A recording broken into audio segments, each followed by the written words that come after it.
Hello students, आज हम लोग SA 510 करेंगे initial audit engagements opening balances. मैंने ऐसे 300 में बताया था कि इनिशियल इंगेजमेंट्स के समय हम लोग को ओपनिंग बैलेंसेस देखना पड़ता है कि वो सही है कि नहीं। ऑब्जेक्टिव क्या है कि हम लोग को SAEE ऑब्टेन करना पड़ेगा, sufficient appropriate audit evidence obtain करना पड़ेगा कि कहीं ओपनिंग बैलेंसेस में कोई मिस स्टेटमेंट तो नहीं है और जो accounting policies reflected in the opening balances है वो कंसिस्टेंटली अप्लाइड किया है ना करंट पीरियड के अंदर। इनिशियल ऑडिट इंगेजमेंट क्या होते हैं? इंगेजमेंट इन विच आइदर फिनेंशियल स्टेटमेंट ऑडिटेड नहीं होते हैं या फिर ऑडिटेड होते हैं पर प्रीडेसेसर कोई ऑडिटर ऑडिट कराया हुआ होता है। अब इसमें हम लोग को ऑडिट प्रोसीजर क्या क्या अप्लाई करने पड़ेंगे। हम लोग को ऑब्टेन करना पड़ेगा सफिशिएंट अप्रोप्रिएट ऑडिट एविडेंसेस कि कोई ओपनिंग बैलेंसेस में मिस स्टेटमेंट तो नहीं है जो कि करंट पीरियड को इफेक्ट कर रही है। कैसे करेंगे हम लोग? एक तो हम लोग प्रायर पीरियड के जो भी क्लोजिंग बैलेंसेस वो करेक्टली ब्रॉड फॉरवर्ड किए हैं कि नहीं, ओपनिंग बैलेंसेस रिफ्लेक्ट करें अप्रोप्रिएट अकाउंटिंग पॉलिसीज को, परफॉर्म करेंगे क्या वेयर प्रायर पीरियड अगर फाइनेंशियल स्टेटमेंट ऑडिटेड है तो परयूजिंग करेंगे copies of audited financial statement, evaluate करेंगे whether audit procedure perform in current period कोई एविडेंस तो नहीं प्रोवाइड कर रहा है जो भी करंट पीरियड में हम लोग ऑडिट प्रोसीजर परफॉर्म कर रहे हैं, और परफॉर्म करेंगे specific audit procedure. Nature and time में कितना हम लोग को ऑडिट प्रोसीजर परफॉर्म करना है सफिशिएंट अप्रोप्रिएट ऑडिट एविडेंसेस को ऑब्टेन करने के लिए, वो किस पे डिपेंड होगा? अकाउंटिंग पॉलिसीज क्या फॉलो कर रही है company, nature of the account balances, class of transaction क्या है, रिस्क क्या है, सिग्निफिकेंस क्या है ओपनिंग बैलेंसेस का करंट पीरियड के अंदर, प्रायर पीरियड कोई फाइनेंशियल स्टेटमेंट ऑडिटेड तो नहीं है, तो अगर है तो उसका ऑडिटर ने ओपिनियन को मॉडिफाई तो नहीं किया है, और current assets and current liabilities के लिए ऑडिट एविडेंसेस हम लोग करंट पीरियड में मिल सकते हैं। एग्जाम्पल बता के रखा हुआ है, कलेक्शन और पेमेंट ऑफ रिसीवेबल होने से, अगर कलेक्शन करते हैं हम लोग रिसीवेबल का तो हम लोग को एक अंदाज़ा हो जाता है कि जो भी बिगनिंग के अंदर उसकी क्या एग्जिस्टेंस है, क्या राइट्स एंड ऑब्लिगेशन थी, क्या कंप्लीटनेस एंड वैल्यूएशन के बारे में हम लोग को पता चल जाता है।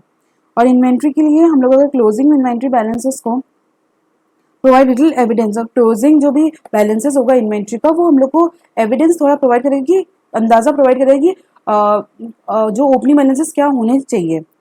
हम लोग कुछ एडिशनल ऑडिट प्रोसीजर परफॉर्म कर सकते हैं, ऑब्जर्व कर सकते हैं इन्वेंट्री काउंटिंग को, परफॉर्म कर सकते हैं audit procedure on valuation of opening inventory item, या तो हम लोग ग्रॉस प्रॉफिट के थ्रू भी हम लोग कैलकुलेट कर सकते हैं ओपनिंग बैलेंसेस को। और non current assets and liabilities PPE वगैरह के लिए एग्जामिन कर सकते हैं अकाउंटिंग रिकॉर्ड्स को, confirmation with the third party. Audit conclusion क्या होगा?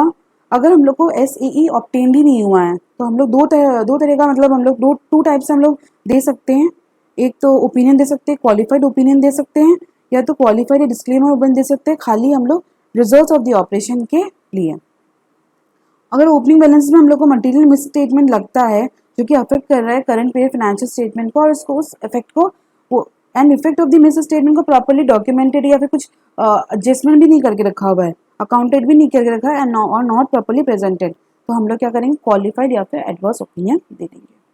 कंसिस्टेंसी ऑफ अकाउंटिंग पॉलिसीज में कंसिस्टेंसी होनी चाहिए। If auditor concludes current period accounting policy is not consistently applied to the opening balances in accordance with the financial reporting framework and change जो भी हो तो उसको properly disclose उसने और presented नहीं किया है तो वो क्या करेगा? क्वालिफाइड या फिर एडवर्स ओपिनियन वो दे देगा।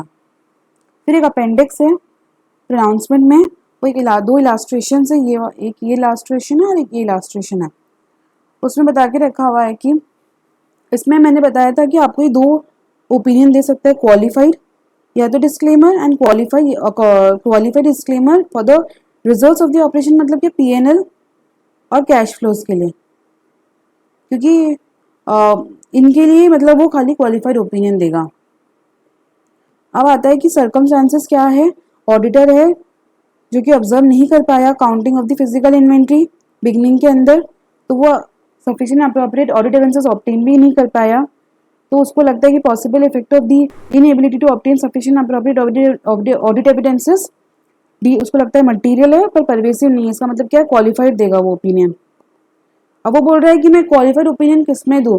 खाली मैं ये बता दूँ PNL और कैश फ्लो गड़बड़ है, या फिर क्या बोलते हैं ना स्टेट ऑफ अफेयर्स भी है, मतलब स्टेट ऑफ अफेयर्स में भी मिस स्टेटमेंट है, तो यहाँ पर स्टेट ऑफ अफेयर्स जो है वो ट्रू एंड फेयर भी दे रहा है, पर एक पर्टिकुलर जुरिस्डिक्शन ने उसको बोल दिया है, प्रोहिबिट कर दिया है कि तुम क्या बोलते हैं ना क्वालिफाइड ओपिनियन नहीं दे पाओगे खाली रिजल्ट्स ऑफ द ऑपरेशन के लिए और unmodified regarding the state of affairs के लिए। तो एक पैराग्राफ होता है ऑडिट रिपोर्ट में, basis of the qualified opinion, क्यों हम लोग क्वालिफाइड ओपिनियन दे रहे हैं। We were appointed as an auditor and thus did not observe the counting. We were unable to satisfy ourselves by alternative means. Since opening inventory enter into the determination of the results of the operation and cash flows, opening inventory P&L का part होती है, cash flows का भी part होती है। तो we were unable to determine whether adjustments might have been necessary in respect of the profit for the year and net cash flows from the operating activity reported in the cash flow statement. तो ये लोग क्या opinion देंगे, अपना qualified opinion देंगे। कैसे देंगे? In our opinion accept जो हम लोगों ने ये बता के रखा हुआ है, जो financial statement true and fair view दे रहा है and of the state of affairs and its results of the operation and its cash flow in accordance with the applicable financial reporting framework, तो वो qualified opinion देगा। फिर आता है कि एक और इलस्ट्रेशन है जहां पर उसको बोल के रखा है लॉज एंड रेगुलेशन कोई प्रोहिबिट नहीं करते हैं, मतलब an opinion that is qualified regarding the results of the operation and cash flow and unmodified regarding state of is considered appropriate, मतलब लॉज एंड रेगुलेशन अलाउड कर रहे हैं। तो वो कैसे ओपिनियन देगा? We were appointed as an auditor and thus did not observe the counting. Alternative means भी कर चुके हैं लोग। सिर्फ ओपनिंग इन्वेंट्री पार्ट है results of the operation and cash flows का। We were unable to determine whether adjustments might be necessary, ये वही चीज़ है सेम। तो वो कैसे देगा ओपिनियन? क्वालिफाइड ओपिनियन देगा on the result of the operation and cash flows, and opinion on the state of affairs वो अलग अलग देगा। तो क्वालिफाइड ओपिनियन देगा और यहाँ पे अलग ओपिनियन देगा। क्वालिफाइड ओपिनियन देगा result of the operation and cash flows के लिए। In our opinion, except for the possible effect of the matter described in the basis for qualified opinion paragraph, the statement of P&L gives true and fair view of the state of the affairs, of the results of the operation and cash. खाली ये इसके लिए ही qualified opinion दिया है इसने, पर opinion of the state of affairs के लिए वो बोला कि true and fair view दे रहे हैं हम लोग as per the applicable financial, as per the applicable accounting standards। तो ये complete होता है ऐसे 5-10 and thank you।